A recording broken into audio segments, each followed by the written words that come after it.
ওয়ামা আরসালনাকা ইল্লা রাহমাতাল লিল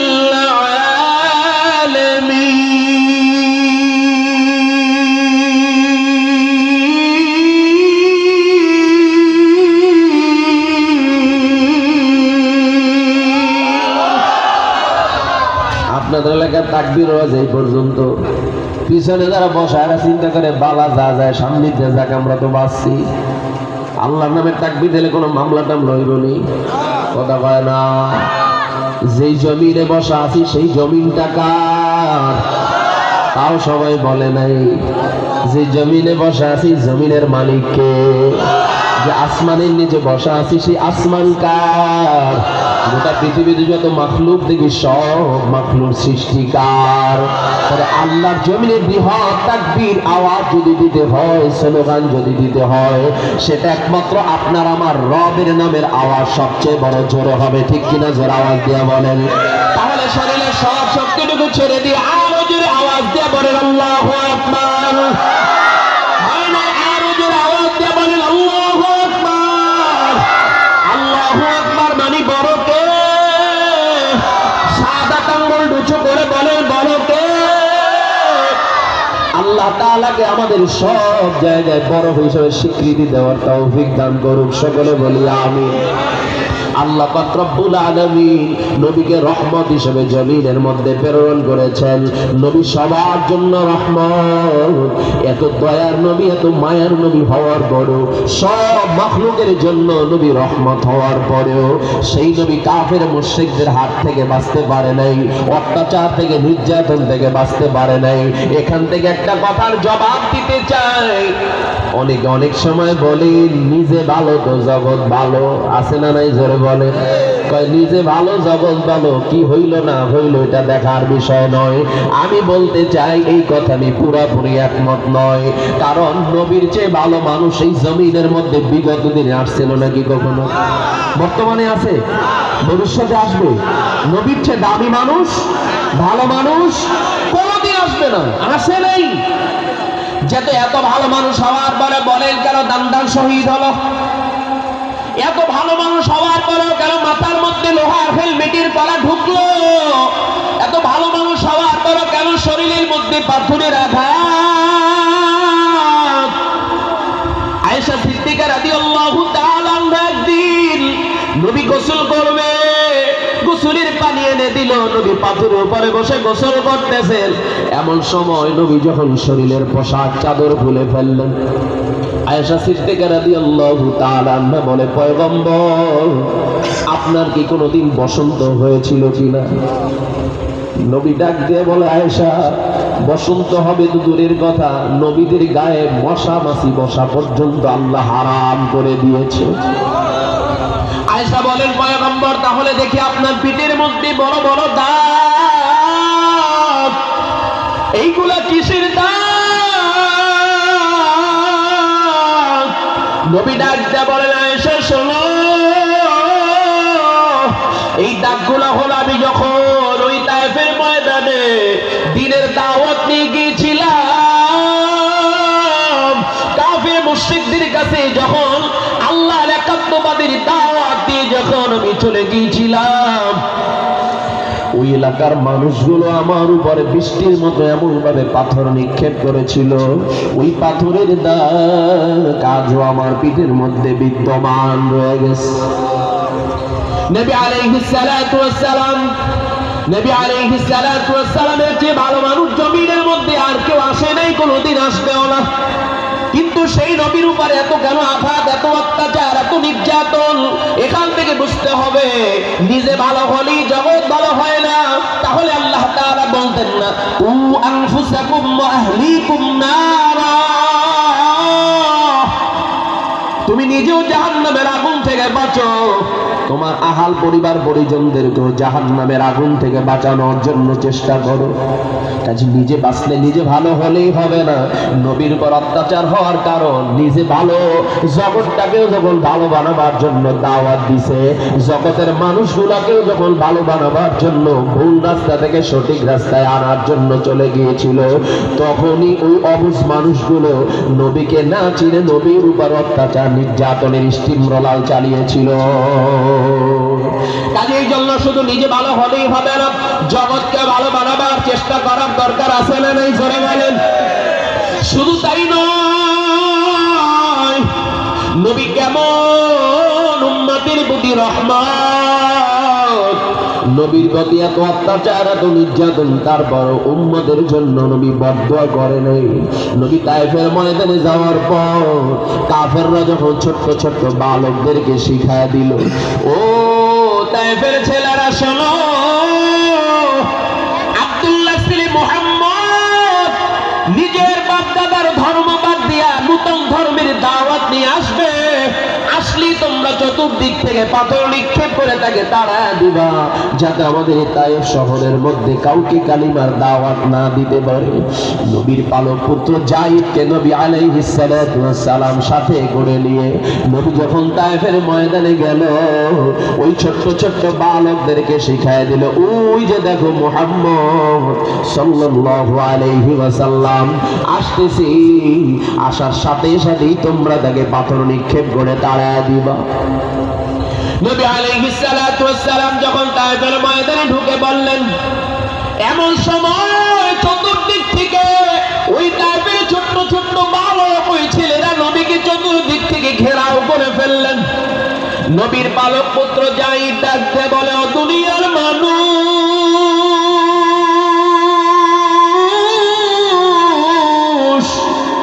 নবীর গায়ে যখন চতুর্দিক থেকে বৃষ্টির মতো পাথর আসতে শুরু করেছিল, আমি নবীকে হেফাজত করার জন্য একবার নবীর ডানে যাই, একবার বামে যাই, একবার সামনে যাই, একবার পিছনে যাই, পাথর যেন আমার গায়ে পড়ে, তারপরে নবীর গায়ে যেন পাথরের আঘাত না পড়ে। ওই তায়েফের ময়দানে নবীর গায়ে পাথর পড়তে পড়তে একবার আর দুইবার না, তিনবার নবী তায়েফের ময়দানে বেহুশ হয়ে যায়। এইবার নবী তার পালক পুত্র যায়েদকে ডাক দেয়া বলে, ও যায়েদ, আজকে যদি আমি এখানে শহীদ হয়ে যাই, বল ইসলামের দাওয়াত কে দিবে, কালিমার দাওয়াত কে দিবে? দ্বীনের দাওয়াত তো বন্ধ হয়ে যাবে, দ্বীন এখানেই সমাপ্তি হয়ে যাবে। আমাকে একটু রেস্ট নেওয়ার জন্য, বিশ্রাম নেওয়ার জন্য আমাকে একটু ভিন্ন জায়গায় কিনারায় নিয়ে যাও। নবী আলাইহিস সালাতু ওয়াস সালাম যায়েদের কাঁধে ভর করে পা টানতে টানতে পা মুবারকের সাথে জুতা রক্তে এমন ভাবে লেগে গিয়েছিল জুতাও খুলতে পারে না। নবীজি পা টানতে টানতে পাহাড়ের উপরে গিয়ে হাজির। নবী আলাইহিস সালাতু ওয়াস সালাম একটা পাথরের উপরে বসার জন্য নিয়াত করলেন। যখনই পাথরের উপরে বসার জন্য ইচ্ছা করলেন, এমন সময় আল্লাহর পক্ষ থেকে পাথরের উপরে গাইবে আওয়াজ, ওই পাথরের উপরে মেসেজ চলে আসছে, ও পাথর, তোর উপরে কে বসবে তুই জানো? যাকে না বানাইলে পাথর তো কেউ আমি সৃষ্টি করতাম না। মদিনার বুলবুল নবী রাসূলুল্লাহ পাঠালেন খুশি হয়ে নিজে মাবুদাল্লাহ।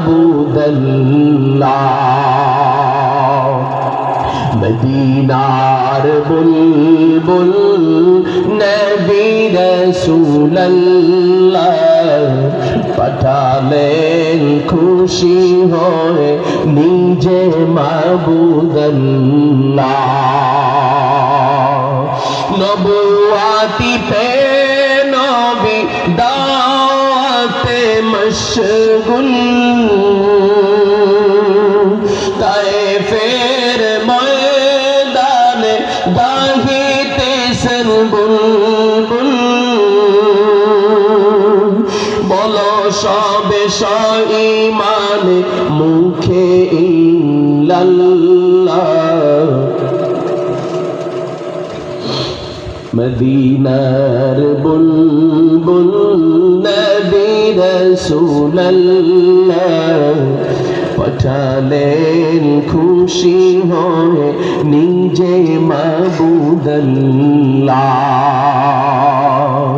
ওহে দাত বাণী শুনে খেপিল তায়েফিগণ নবীকে পাথর মেরে জাহিরি করিল খুন কে পারে বেশি মারিতে করিয়া যে পাল্লা সহিতে না পেরে নবী বলেন ইল্লাল্লাহ মদিনার বুলবুল নবী রাসূলুল্লাহ পাঠালেন খুশি হয়ে নিজে মাবুদাল্লাহ মার খেয়ে তায়েফ ছেড়ে উঠিলেন পাহাড়ের উপর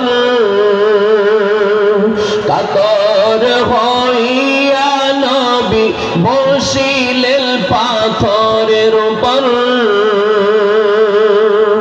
পাথরকে ডাকিয়া বলে গোপনেতে পড়ো আর তুলার মতো নরম হও পাথর নারাও খবরদার বেয়াদবি করিও না ইনি রাসূলুল্লাহ পাঠালেন খুশি হয়ে নিজে মাবুদাল্লাহ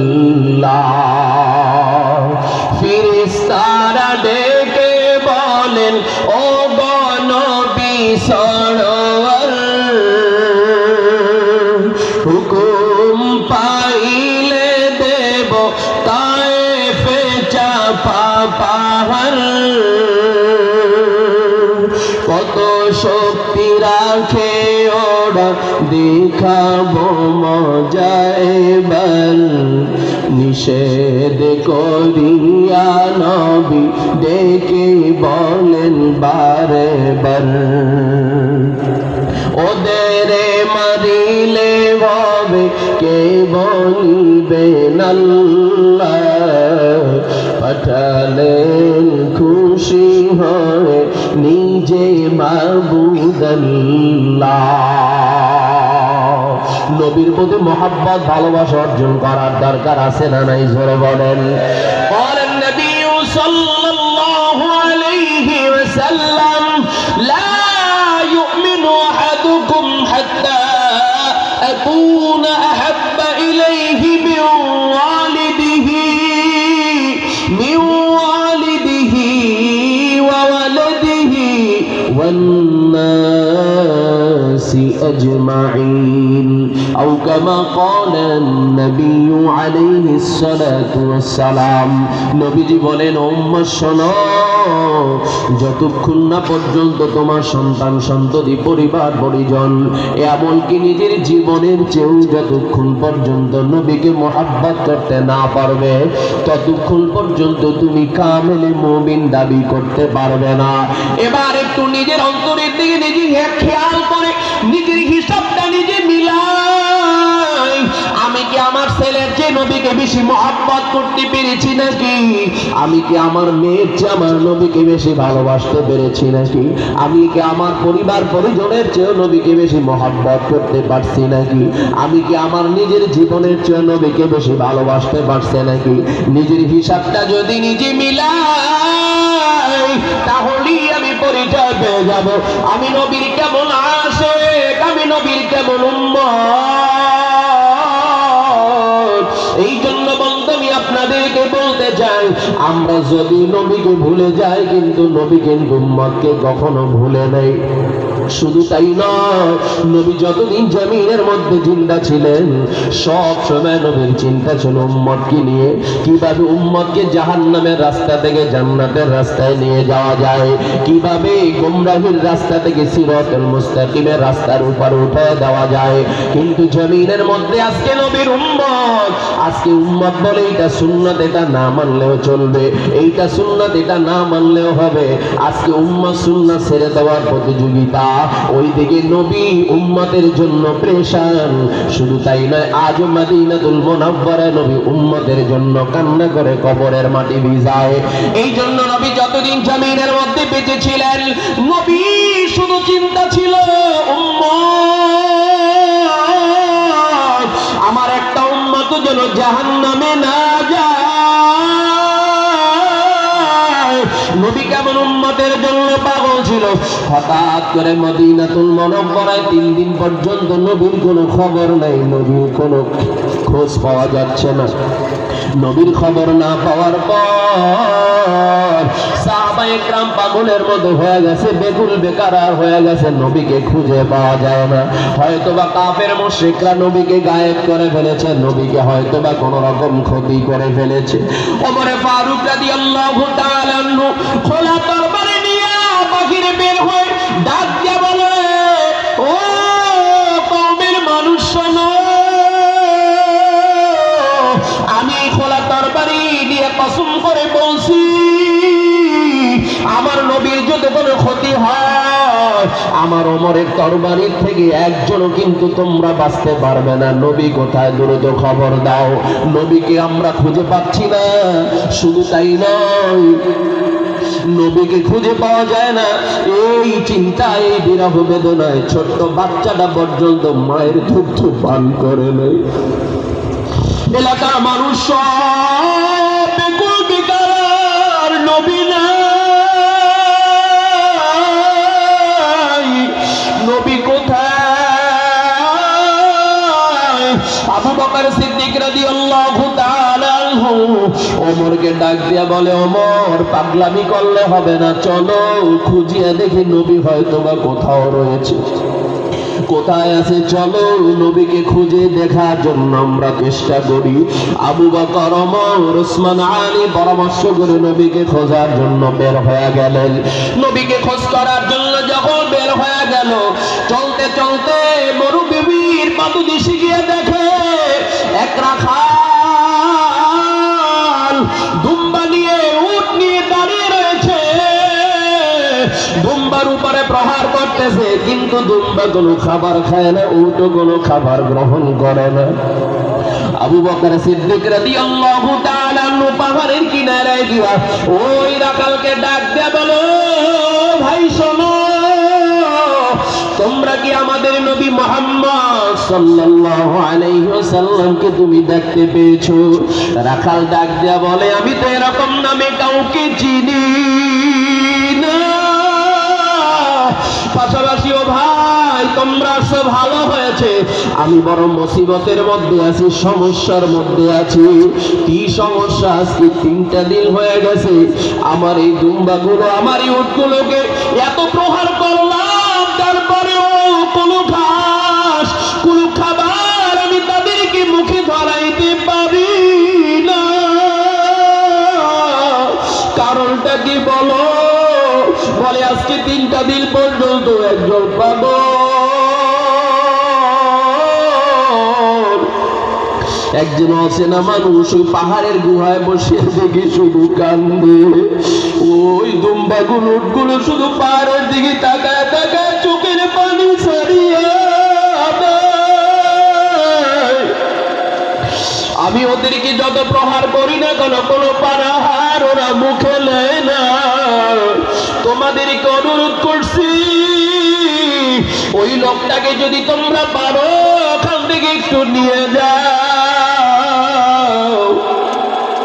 আবু বকর ডাক দিয়ে বলে, ওমর, যার কান্না দেখিয়া এই দুম্বা উট পানাহার ছেড়ে দিয়েছে, সাধারণ কোনো মানুষ না, অবশ্যই আমাদের নবী হবে। চলো গুহার মুখে গিয়া তাকে দেখে নবী উম্মতের জন্য কান্না করে, রব্বি হাবলি উম্মতি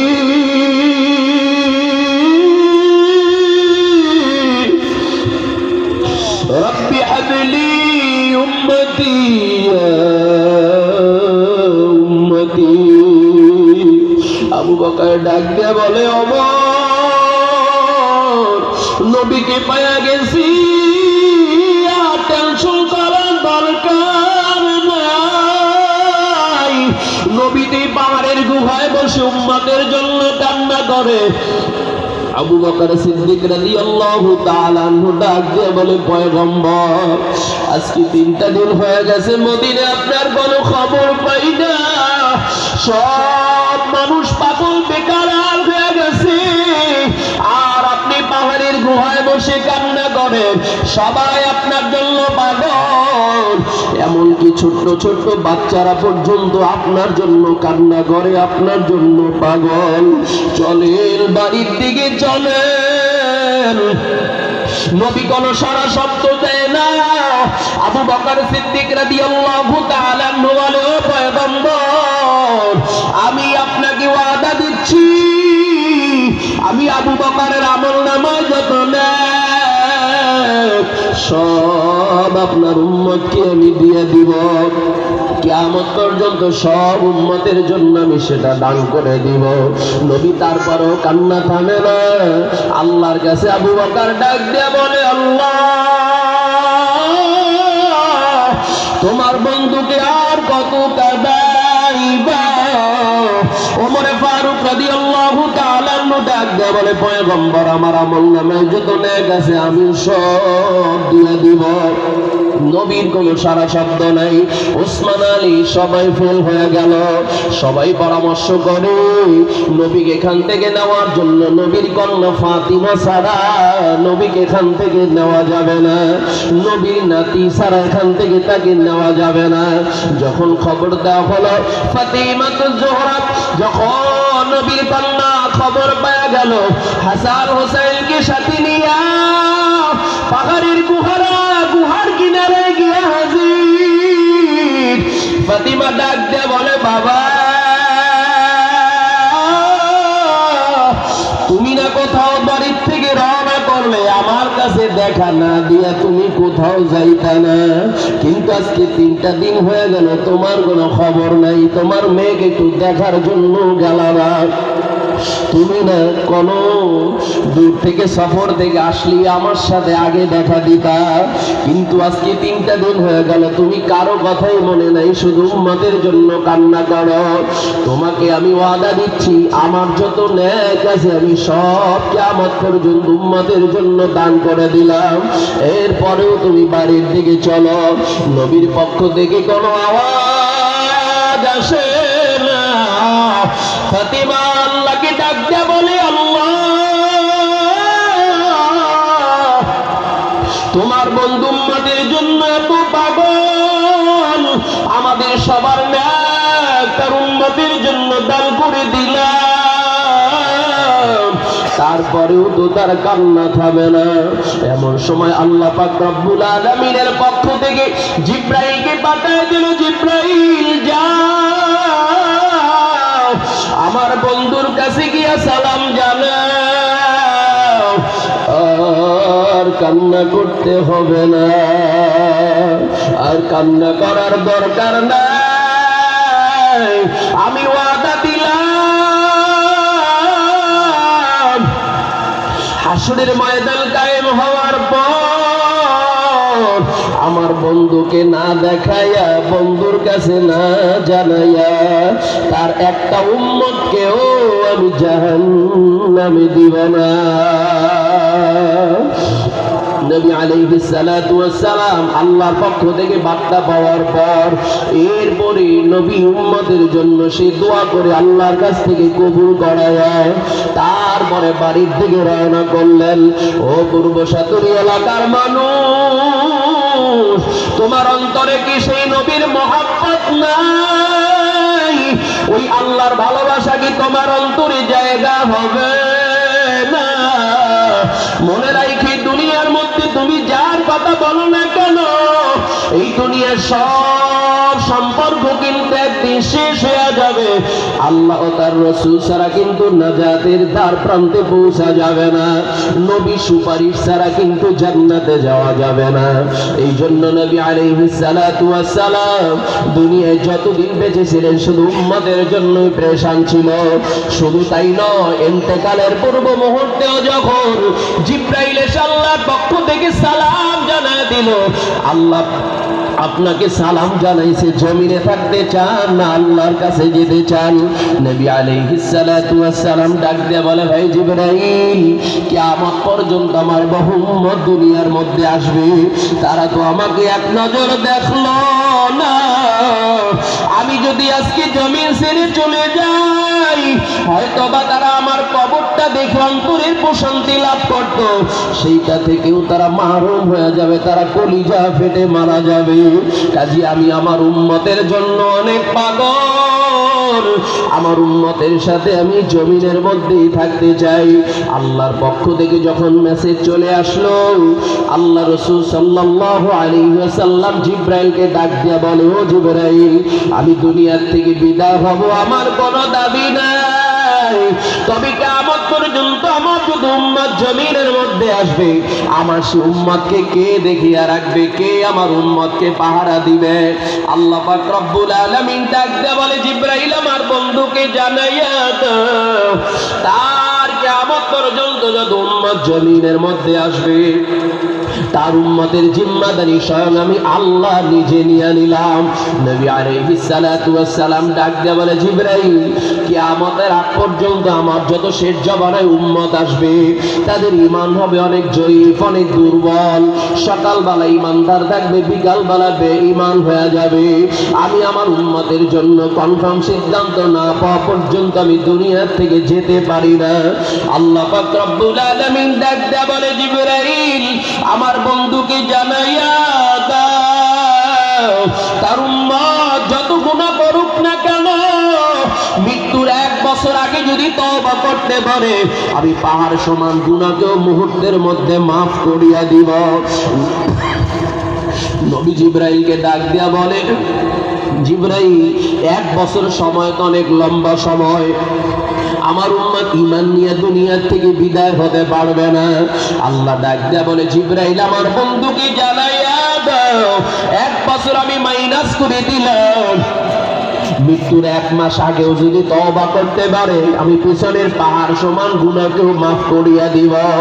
নবী ডাক দিয়া বলে, জিবরাইল, 1 মাস সময় তো অনেক লম্বা সময়, আমার উম্মত আমি জয়ীফ, দুর্বল, ঈমান নিয়ে দুনিয়া থেকে যেতে পারবে না, এটাও তো অনেক লম্বা সময় হয়ে যায়। আল্লাহ বলেন, ও জিবরাইল, আমার বন্ধুকে জানাইয়া দাও, 1 মাস মাইনাস করে দিলাম, মৃত্যুর 1 সপ্তাহ আগেও যদি তওবা করতে পারে, আমি আল্লাহ আমার বন্ধুর খাতিরে তার উম্মতের জীবনের সব গুনাহ খাতা মাফ করে দিব। নবী ডাক দিয়া বলে, জিবরাইল, 1 সপ্তাহ সময় তো অনেক লম্বা সময় হয়ে যায়, এর মধ্যেও আমার উম্মত ঈমান নিয়ে দুনিয়া থেকে যেতে পারবে না। আল্লাহ ডাক দিয়া বলে, জিবরাইল, আমার বন্ধুকে জানাইয়া দাও, মৃত্যুর 1 দিন আগেও যদি তার উম্মত জীবনের সব অন্যায়ের জন্য তওবা করতে পারে, আমি আল্লাহ পিছনের সব গুনাহ খাতা মাফ করে দিব। নবী ডাক দিয়া বলে, জিবরাইল, 1 দিন সময়টা অনেক বেশি সময় হয়ে যায়। আল্লাহ ডাক দিয়া বলে, জিবরাইল, আমার বন্ধুকে জানাইয়া দাও, মৃত্যুর 1 ঘন্টা আগেও যদি তওবা করতে পারে, আমি আল্লাহ তাদের জীবনের সব গুনাহ খাতা আমার বন্ধুর খাতিরে মাফ করিয়া দিব। নবী ডাক দিয়া বলে, জিবরাইল, 1 ঘন্টা অনেক লম্বা সময় হয়, আমার উম্মত সকালবেলা ঈমানদার, বিকালবেলা বেঈমান হয়ে যাবে, অনেক কঠিন সময় আমার উম্মত পার করবে। আল্লাহ ডাক দিয়া বললেন, ও জিবরাইল, আমার বন্ধুকে বলে দাও, মৃত্যুর 8 মুহূর্তেও যদি আর আমার উম্মত, আমি আল্লাহর গোলাম নবীর উম্মত যদি মৃত্যুর 8 মুহূর্তে মুহূর্তেও যদি তওবা করতে পারে, আসমান বরাবর গুনাহকেও আমি আল্লাহ মাফ করার ওয়াদা দিয়ে দিলাম। এই জন্য নবী আলাইহিস সালাতু ওয়াস সালাম হাদিসের মধ্যে বলেন, ক্বালান নবী সাল্লাল্লাহু আলাইহি ওয়াসাল্লাম, ক্বালান নবী সাল্লাল্লাহু আলাইহি ওয়াসাল্লাম, মান ক্বালা আখির কালিমাতি লা ইলাহা ইল্লাল্লাহ فدخل الجنة أو كما قال النبي عليه الصلاة والسلام। নবী عليه الصلاة والسلام বলেন, যার জীবনের শেষ মুহূর্তে জবান থেকে বের হয়ে যাবে লা ইলাহা ইল্লাল্লাহ, জবান খুলে বলেন লা ইলাহা ইল্লাল্লাহ, ফাদাখালাল জান্নাহ, জীবনের শেষ মুহূর্তে যার জবানে বের হয়ে যাবে লা ইলাহা ইল্লাল্লাহ, ওই বান্দাকে অবশ্যই আল্লাহ তাআলা maaf করিয়া জান্নাত দান করে দিবেন। কাজে এই জন্য আমি আপনাদেরকে অনুরোধ জানাতে চাই, সময় কিন্তু বেশি নাই, নিঃশ্বাসে কিন্তু বিশ্বাস নাই, কখন হায়াতের ঘন্টায় বাড়ি পড়ে যাবে কিন্তু আমাদের জানা নাই। এই জন্য সংক্ষিপ্ত সফরে আখিরাতের জন্য আমাদেরকে পাথেয় সংগ্রহ করা লাগবে, আখিরাতের জন্য আমাদেরকে নেকি অর্জন করা লাগবে। কাজে এই জন্য আমি আপনাদেরকে বলতে চাই, আজকের এই মাহফিল আমাদের কারোর জন্য জীবনের শেষ মাহফিল হতে পারে কি পারে না, জোরে আওয়াজ দিয়া বলেন। দুনিয়া আসার সিরিয়াল আছে, যাওয়ার কিন্তু কোনো সিরিয়াল নাই। এই জন্য মনের বুঝায় ওরে মন, এসেছে যেহেতু একদিন আমাকে একদিন বিদায় হওয়াই লাগবে, অবশ্যই একদিন আমাকে আখিরাতের জিন্দেগিতে পাড়ি জমানো লাগবে। আজকে তুমি অহংকার করো, বাহাদুরি করো, তুমি কি একদিন মরবা না? একদিন কি মালাকুল মউতের সাথে তোমার সাক্ষাৎ হবে না? একদিন কি তুমি দুই সাদা কাপড়ে প্যাকেট হইবা না? একদিন ওই মাটির ঘরে তোমার চিরস্থায়ী বিছানা হবে না। এই জন্য ওই দুনিয়ার থেকে বিদায় হওয়ার আগে মালিকের সাথে সম্পর্ক করার দরকার আছে না নাই, জোরে বলেন। কাজে এই জন্য মনের বুঝাই ওরে মন, এই দুনিয়ার যার কথা বলেন না কেন, কেউ আপনার আমার আপন না। আপনার আমার প্রথমত আপন হলো একজন, তার নামটা কিচ্ছু জোরে আওয়াজ দিয়া বলেন। হয় না শাহাদাত আঙ্গুল উঁচু করে বলেন কে, আরো জোরে বলেন কে? ওই আল্লাহর সাথে সম্পর্ক লাগায় দেন, নবীর তরিকার উপর নিজের জীবনটাকে লাগায় দেন। আখলিস দীনাকা ইয়াকফিকাল আমালুল কলিল, দিন যদি খাঁটি হয়, ঈমান যদি মজবুত হয়, অল্প আমল আপনাকে আমাকে নাজাতের দ্বার প্রান্তে পৌঁছায় দিবে। এই জন্য আজকের মাহফিলকে জীবনের শেষ মাহফিল মনে করে নিয়তকে খালেস করে নেন। আর নামাজ ছাড়বো না, রোজা ছাড়বো না, হালাল হারাম তো মিস করে চলবো, আল্লাহর গোলামি করব, নবীর তরিকার উপরে নিজের জীবনটাকে সাজাইব। আল্লাহ পাক রব্বুল আলামিন আমাদের সবাইকে কথার উপরে পরিপূর্ণ আমল করার তৌফিক দান করেন। সবাই বলি আমিন।